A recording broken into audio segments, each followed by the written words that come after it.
Welcome to Sound Mind International. Be transformed by the renewing of your mind. Hello and welcome to part 1 of thought patterns. In this part of the course, we're going to be dealing with healthy versus unhealthy. So what are healthy thought patterns and how can we differentiate and avoid unhealthy thought patterns? But to begin with, thought patterns is how we process information. This could be a repetitive cycle of information received from what we see or perceive with our eyes or what we're allowed to enter the gateway of our ears. Now, this information is usually digested through past experiences, as I mentioned before. If you listen to the course about trauma, about healing from the past and about trauma. So oftentimes our thought pattern, it could be conceived and it could be a product of past experiences and as well as philosophical beliefs. As we do know, for those who have, or even theological, these are people who have a religion. Oftentimes the religion, it comes with a set of morals, values, and principles that an individual uses that philosophy, uses that theology as a way of living life. So as I mentioned, it can be processed through your values, through your morals, and as well as, for an example, an experiment of twins. You could say that, maybe when they were separated from birth, this could be their war or the difference between nature versus nurture. By nature, obviously, they were born twins, identical twins, but however, how they are raised is determined by the type of environment that they were obviously exposed to, and in terms of their nurturing, that could shape up their thought patterns and their experiences. So both could completely come out with different philosophical beliefs that they process their way of thinking or they process their thought patterns through, that determines the course of their life. So moving on to what are unhealthy patterns, such as depreciation. This could be lowering somebody down. Perhaps you could have a friend, a close friend, or you could hear somebody disclose personal information to you. Now, this could often change your perception to how you view them. Have you ever heard, somebody say to you, I've lost respect for you, or after hearing or seeing certain behavior, you tend to lose all respect or value for that person. Or sometimes it could be depreciating, yourself and thinking that you're good for nothing, thinking that, what are you good for, and thinking you're just feeling absolutely useless and worthless. So this could be thoughts of depreciation, which is a form of an unhealthy pattern, as well as devaluing yourself. It could be your job. Most people say, you need to increase and know your worth or know your value. This in terms of, for example, if you're an entrepreneur or if you're selling something in the market, there's a difference between why customers could be attracted to a particular store. Yes, they could be meeting a particular need at a much more discounted price, but most people, shopkeepers, are like, even though they're attracting less customers, they know their worth and they know their value. Look at difference between, it's like brands such as Prada, such as Gucci, or any other brand that you want to associate or you could possibly think of.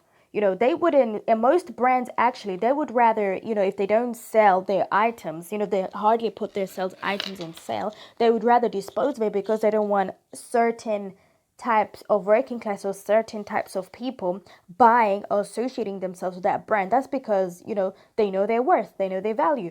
So a sense of devaluing yourself, thinking that you're worthless, you're good for nothing, that could be a form of unhealthy pattern. And often having the perception or processing your thoughts from the perspective of your glass is always half empty, as opposed to acknowledging that, there's something in it. There's something in it. Whether it's half full, half empty, it's always having that one-way perception of something is half empty. And always thinking, of the worst case scenario, as opposed to adapting a healthy thought pattern of, okay, what is the best outcome that could happen for this? It's good. And part of this course to prepare yourself for the worst. I encourage people to be realistic and always encourage themselves for the worst. But sometimes you need to avoid having a worst case scenario and a defeated mentality. Why even bother enrolling on that course? Why even bother in that marriage? Why even bother in that relationship? It's having a defeated mentality. This could also be a form of unhealthy thought patterns, and as well as self-pity. It's okay, as I mentioned, to embrace your emotions, live in the moment, adapt to healthy balance. But sometimes self-pity, it could be a form of unhealthy thought pattern of saying like, why me, why me, why me? Because sometimes, I used to say that, and sometimes I think, well, you know what, actually, if not me, then who else? and as well as comfort. Sometimes it is so easy to stick in the comfort zone of what you know those friends, you know the area, you know that city, you know that country, you know that job, you know that skill. So sometimes comfort, that it's okay to just keep quiet. It's okay to be submissive. It's okay to let people walk over you. It's okay, to settle for little because little is better than nothing. So this is a form of unhealthy patterns.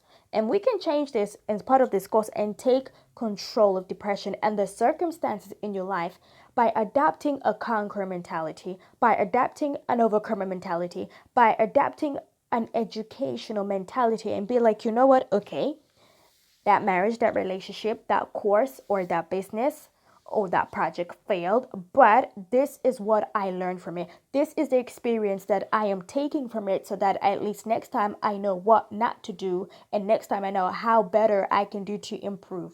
And as well as being progressive, understanding that life is in stages, life is in steps. You can't miss the steps. It's gradually and it's in steps. So that's adopting a healthy pattern that you know what, eventually you are going to come out of that depression. It's not unto death. So it's accepting that it's progressive and celebrating the little steps. And as well as being acceptant of that situation, being acceptant of what stage in life you are currently.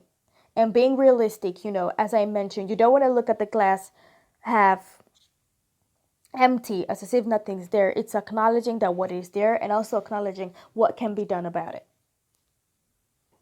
Moving on to the power of music. In terms of healthy and unhealthy thought patterns, music is an often sometimes underlooked topic of discussion.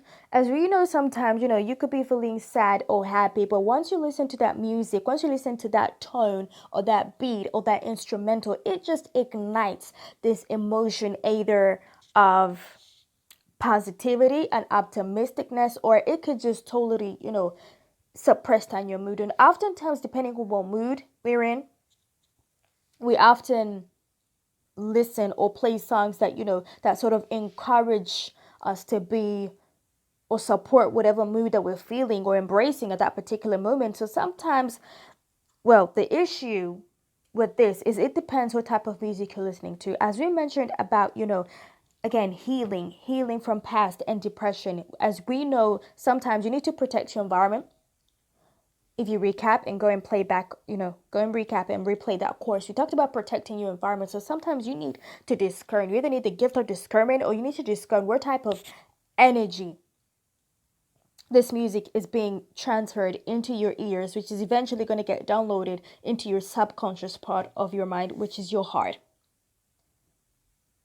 So you need to be aware of the energy that is influencing behind that music, because repetition is dangerous. Because science, research claims that when you listen to something more than 7 times, it gets downloaded into your subconscious. So, sometimes if you keep watching pornography, like if you keep watching violent movies, if you keep listening to that song over and over again, have you ever had, you'd go to sleep and that song would still be playing over and over in your mind? You'd wake up and then you'd say like, oh, I don't know why I can't stop singing this song.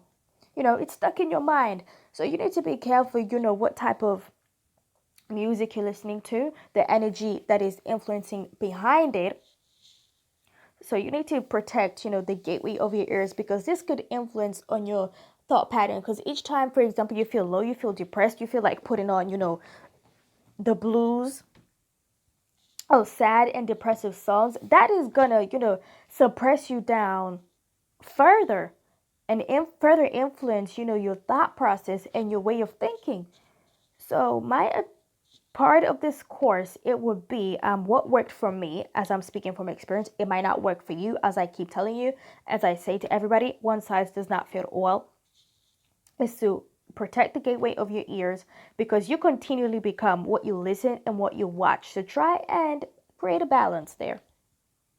So identifying a balance, as I mentioned before, in terms of music, is just create a balance between, you can still jam to your beats, you can still jam to your music, but mix it with something inspirational, mix it with a motivating message, mix it with something that's going to encourage you, something that you want to keep playing over and over and over in your mind. Mix it with something that you want to eventually self-actualizing, and as well as accept abilities and logical reasoning. Accept, number one, that you need to accept that, okay, maybe my thought pattern is not the most healthiest or realistic, and it could do with a little bit of tweaking. So it starts with acceptance and accepting that you can't do or be everything.